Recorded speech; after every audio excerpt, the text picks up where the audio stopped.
what I love about the youngsters is they're working together and they're all helping each other. And I think that is amazing. You learn from each other because obviously he's a new producer and you've got experience in the game, and you know, even just having a conversation with him in the studio while you're making music. Yeah.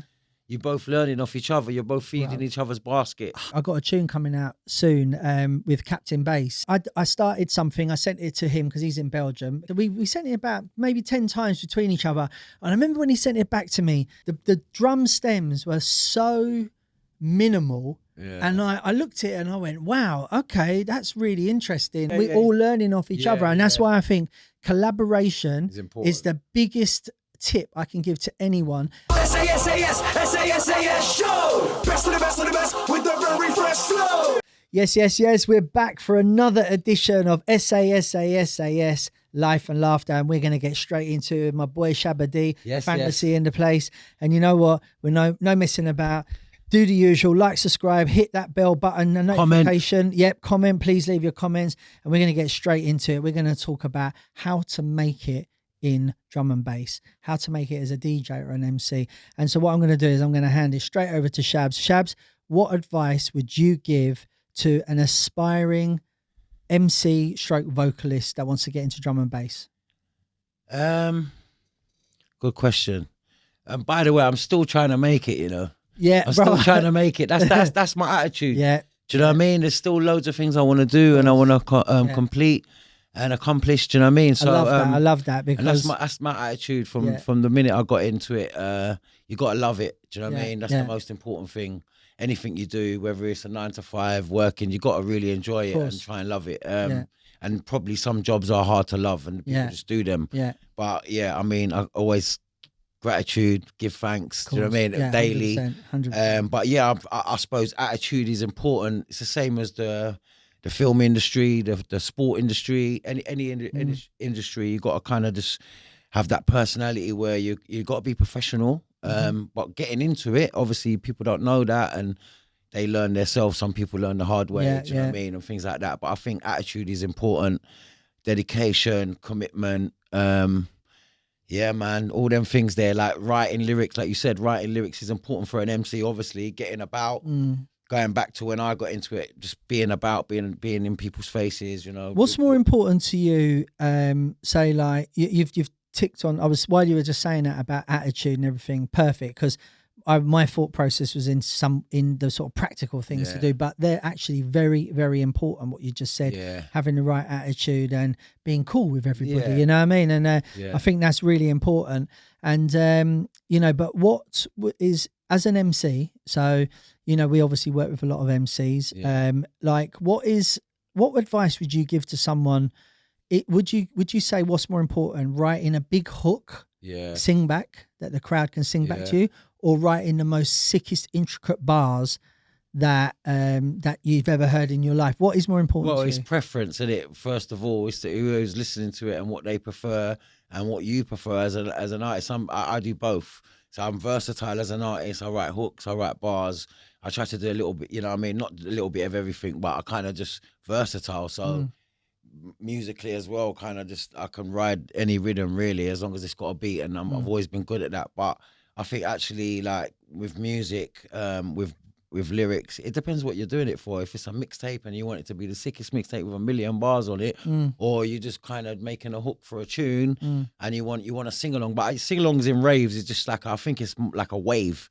For me, the reason, like I've said this before in interviews, when you do a hook and you know the crowd are singing it back, or it's a chant or whatever, you know that the people are in tune to what you're doing, so they're listening to you. If the whole place is singing it back, then you know you got them in tune. That's a good way. That's what I've always said to an MC. That's how you know you could say, oh, when I say this, when you say that, and no one don't do nothing, then you're kind of like, well, they're not really interested, or not that they're interested, maybe they don't get it. Do you know what I mean? So there's different ways of looking at it. But with music, obviously it reaches quicker. If you do a hook and then you put it on a tune and they love the tune, and obviously the tune will be big. But you've done yours, some of your stuff you've done the other way around. So for anyone that don't know, you were the first person doing that We Love drum and bass. No one else was doing it. You were doing it, and you were doing it at raves, and then like Mackie and I was like, Yeah. come and lay this onto a tune. Yeah. The tunes get so much like everywhere you play it, even Yeah. whether you play it at like a big massive festival or a little tiny Yeah, thing, it goes off. everybody, Yeah, yeah. every single. Funny when we did it, it was like, should we do it or not? It's Yeah. just more like a chant on a tune, but Yeah. kind of made it into a little tune, and that sort of formula works. Yeah. When you put a little hook, if you try and do a whole full vocal version, and this and that, sometimes the people ain't ready for that. But it all depends down to the artist. I think now more people want more vocals, so it's like it's the flavor of the month. Yeah. Like I hear in a full vocal train ain't too bad. But then some people just prefer a hook going into a nasty fat Right. tune. You know what I mean? Yeah. So it's different. But yeah, I mean, as an MC, you want to be able to write lyrics, and you want to be able to do kind of both. Really, like I can't sing. So as an artist, are you, when you write a bar, are you thinking about, oh, Harry's going to love this, or X-Man's going to love this, or P Money's going to love this, or are you thinking the ravers are going to love this? Yeah, like there's different, you know, you could be writing a lyric, you know, like with a guy, or it could be, well, what's it for? Is it built for that, or is it built for raves, or is it you going at a man, or this and that? Do you know what I mean? Drum and bass ain't really like that. Yeah. Don't really go at each other. Everyone just does their own thing. For me, it's just I just like to write about what I've experienced, what I'm experiencing in life, and my views of things, innit? And what subjects are always important. As you know, when we do the mixtapes, we'll say we do this subject, we do that subject, we go on there, and that's always something that I've kept in my MC career. I've always worked with subjects that are relevant around the time, football. You know, fishing. I love things like that. That's just what I love. But you know, you might have. Well, if you think about politics, war, whatever. River Monster is funny, because when you did River Monster, I was like, I don't know if this is going to work, and like everyone loves it, man. River, and you cut it out, River Monster.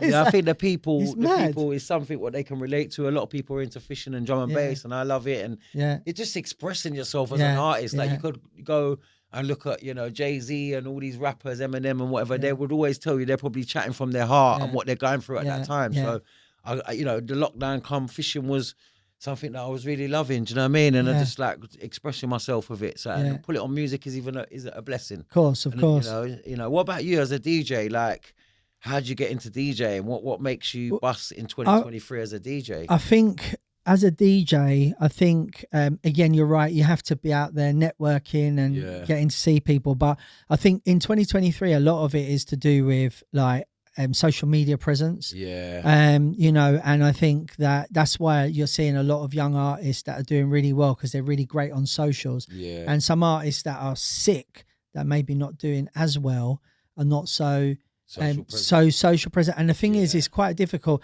I mean, honestly, production's got to be, well, that was my next thing. That was the main thing, but but I mean, the thing is, at first I wouldn't have believed that, but when I look back at my career, you know, what happened was, you know, I always think about when I did that thing with Pete Waterman, you know, that was a changing point. And when I did Energy, that was a changing point. But when I look at it, I was making music at them times, and I was releasing I was like one of the first labels, independent labels, as in a DJ, releasing it, my own music and that.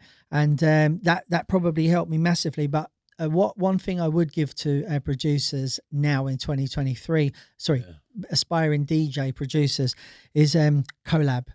Work with other people, because I've been working with some youngsters. I've been working with Jenks. He's from that's a good point. I want to say sort of like I know it's Wales. He's in Wales. I don't know if it's Cardiff or Swansea. He's like that.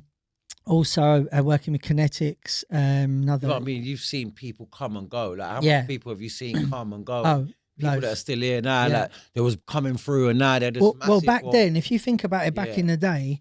Like, you know, I know Ronnie Size. I know him really well. You know, he's a lovely guy. Andy C, you know, really good friend. Like, you know, Hype. Yeah. We never made music together. We had a friendship and we'd go and perform, but we'd never work in the studio together. Whereas what I love about the youngsters is they're working together and they're all helping each other. And I think that is amazing. And that is one of the beautiful things. That's something that's come in the last wave of Yeah, big producers. yeah. or whatever, I mean, you as I know? say, I've got tunes with Crossy. I'm trying to think. Like, I got a guy called Ahi from America. We've got the sickest tune. Big up Ahi. He's a massive YouTube guy. It works Do you know both what? See ways. that guy, Yeah. Ahi? This is how mad it is. Yeah, during lockdown, right? You know, obviously there's nothing to do, so I was really like honing in the studio stuff. Because what else could you do? There's nothing to do. Yeah, and like I was watching this Ahi, and I was watching him, and I was like, this guy's sick. You know, like he makes dubstep and drum and bass. Yeah. And I thought I want to link him, but I couldn't really know how to link him. So weirdly enough, there's another guy on YouTube called Stranger from Canada. So I went to Canada, I linked with Stranger, and I was like, bro, do you know Ahi? And he went, yeah. He goes, he's my mate Chris. And I was like, oh, bro, link me with him. He linked me with Ahi. You see how mad it is? Yeah, he linked me with Ahi, and like me and Ahi done a tune, and the tune is so banging. I'll tell you what, do you remember that video where it goes, jump to the left, to the right? That's me and Ahi's tune, the one I got IC3 doing. Remember when I said I grabbed him on stage? So that's the tune we got, which is finished now. It's where Well, you learn from each other, because obviously That's he's a what I'm new saying, producer, bro. and you've got experience in the game, and you know, even just having a conversation with him in the studio while you're making music. Yeah. You're both learning off each other. You're both feeding each other's basket. 100%. That's what it's about. Yeah, I mean, people 100%. look at collabs now as like, oh, what he's gonna get rubber for me, or he's gonna get this.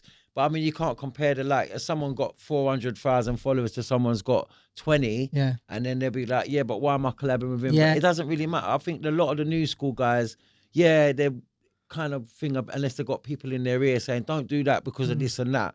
I think that it's good. It don't matter. Maybe they just be like, you know what? My attitude is, everyone, the more the merrier, innit? Like, link up, because the link up's always going to be more powerful. Well, exactly, because You know what I mean? there's I've got another tune. I've got a tune coming out soon with Captain Bass from Belgium. It's coming out on Viper. Big up Future Bound, and the track's getting played by Andy C, Chase and Status, Cara, Lude, like loads of, like, there's more. So big up everyone who's playing it. Thank you so much. But what it is so mad. You're saying about learning, right? So when I started something, I sent it to him because he's in Belgium, Cappy, and then he basically done something, sent it back to me. So we sent it about maybe 10 times between each other. And I remember when he sent it back to me, the drum stems were so minimal. And I looked at it and I went, wow, okay, that's really interesting. Like, and I said to him, bro, I goes, you've made this sound really full, but it's actually, there's like a it's actually minimal, but if you listen to it, it actually sounds really full. So then it's funny you say what you just said. Talk about, I went into the studio with Zedda and Crunchy, big up lads, and we done a song with Nathan Smoker and Tommy B. Have you heard Tommy B? He's sick. Yeah. Right. Sick. So Nathan's sick as well. Big up Nathan. So anyway, I did a tune with them, and anyway, we're in the studio and Zed's working on the beats, and it's got that jungle vibe to it. Yeah. And I was like, bruv, that's old. Yeah. We need to do that pumping drums. Yeah. And he's like, what do you mean? I went, take them, take it out.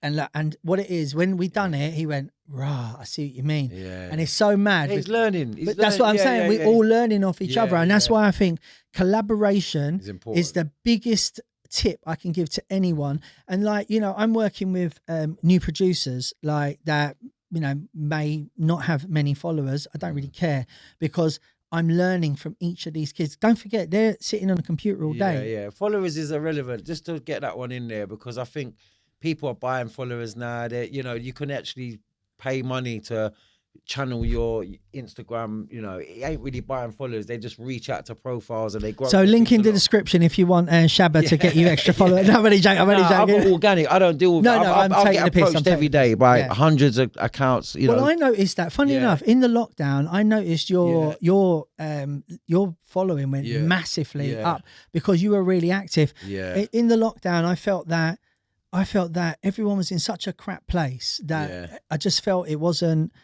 You know, I didn't want to go, hey, you know, I'm doing this, I'm doing that, and because I didn't want to kind of, you know, I know you're trying to make things sound like, I've got something happening, I've got a release coming Friday, it's a big release, and you're trying to, you know, because there is some people really struggling, man. Yeah, so but we all struggled, man. Yeah. I just feel like for me, I was doing the fishing thing as well. That just got me a whole loot. You market. I noticed you literally. I still should be way above where I am, and I can probably grow that, you know, and pay some money to do that. I'm not going to lie, because there's ways of doing that without buying actual followers. You actually, they reach out to the accounts that you're only reaching 10% of your 100. Yeah. So to reach the 40% and the 30%, you got to pay for it. It's a business now, and that's the reality of it. And people are doing it. There's blatantly they go from 50 to 75. Do you know to 100. what though? It's like, You know? talking of social media, you know, like we always think of TikTok is for kids. Do you know, yesterday I see on the telly, Michael Barrymore. You remember Michael Barrymore, right? Yeah. So for any of our younger viewers, Michael Barrymore was a like massive TV celebrity from back in the day. He was on this morning, the other day, and I thought he was drunk because he was proper slurring and everything. Anyway, he was talking about... He got done, didn't he? He got yeah, done, yeah, that was years ago. yeah.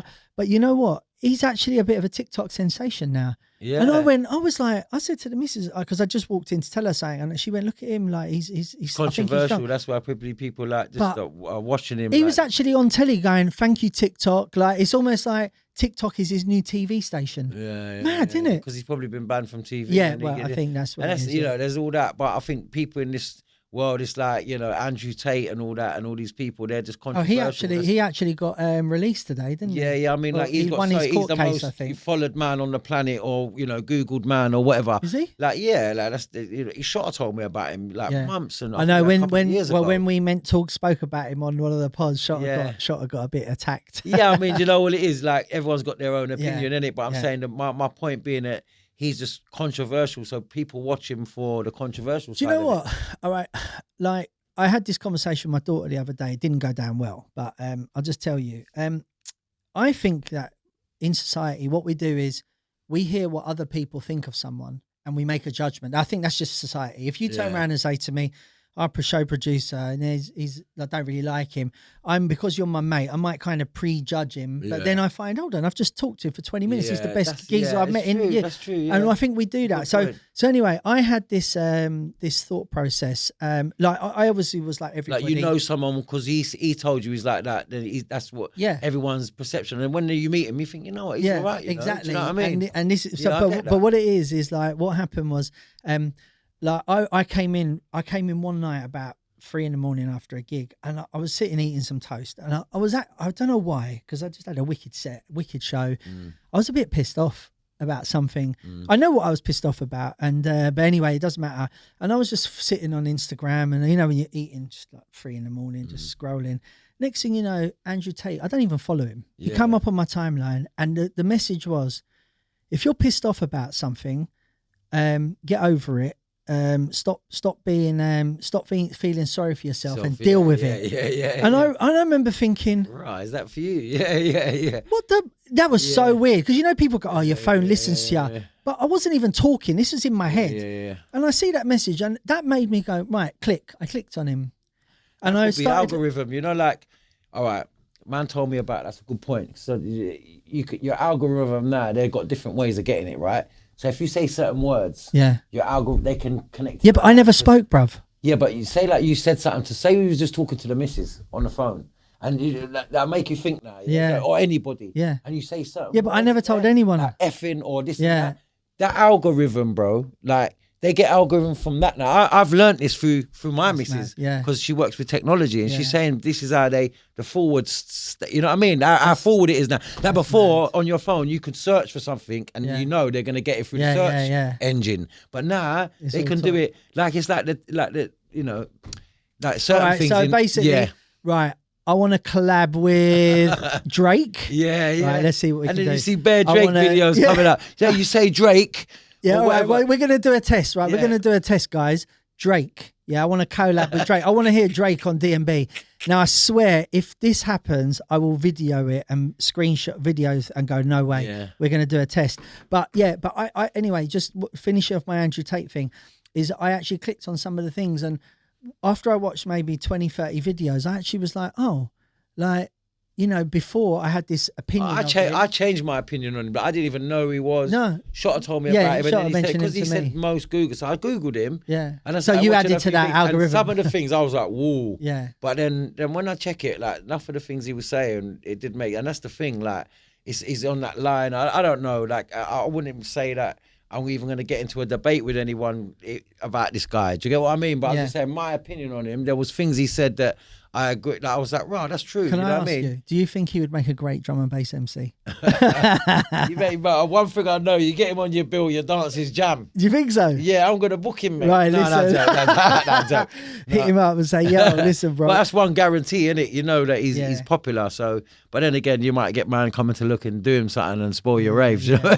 Maybe. If I get that. But yeah, but you know, look, just to sort of, because we are getting to the end of this one, right? But just to sort of like, I think advice would be collab with for a producer, Yeah. DJ producer, collab with as many people as possible. Yeah. And Network. Produce. Yeah, produce. Be active. Do you know what I mean? MCs write bars. Yeah. Try and collab as well. Can do I you know just what say, from a DJ's perspective to MCs, and this is really important, and I really believe in this. Don't write bars to impress Harry Shotter, Shabba, or X-Man or any other MC. You need to write bars or lyrics to impress the people, the ravers, the people that love drum and bass, because they're the people that will buy your music. They're the people that will click follow. You already got Harry, Shabba, and all of the guys in the scene already know who you are, and they'll respect you. You've got to angle towards the public, the ravers, the people that go out and support the music, and that is the most important thing for me. I think is, you know, it doesn't matter. You could have, you know, you could turn around and go, this artist is the best artist I've ever heard in my life. But if no one else knows about them or cares, then what can you do? Do you understand what I mean? Yeah. So it needs to be the ravers. Yeah, just what I just say, just try not to watch, man, and just do your own thing, innit? It's hard to be original in a world where everyone's copying, doing this, and you know, picking up ideas what has already been done. Just try to be original as much as you can, and stay in your own lane and watch your own thing, innit? And that's pretty much what you're saying. Just don't really try and press all these people or do that. Just do what's best for you. Yeah. You know, if you got a little fan base, feed that fan base. Do you know what I mean? And that will definitely get feed you it on and the right. grow it. Yeah. So that's a good place to wrap it up. Yeah, brilliant. So listen, this is SaSaSaS Life and Laughter. Another quick episode.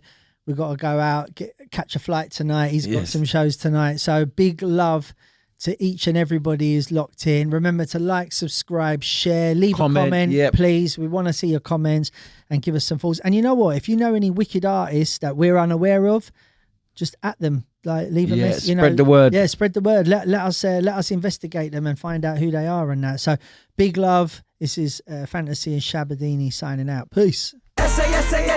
SaSaSaS, beats and bars, fresh, don't know it heavy, the best of the best of the best, so awesome if they're ready, yes, SaSaSaS, beats and bars, fresh, don't know it heavy, the best of the best of the best, so awesome if they're ready, yes,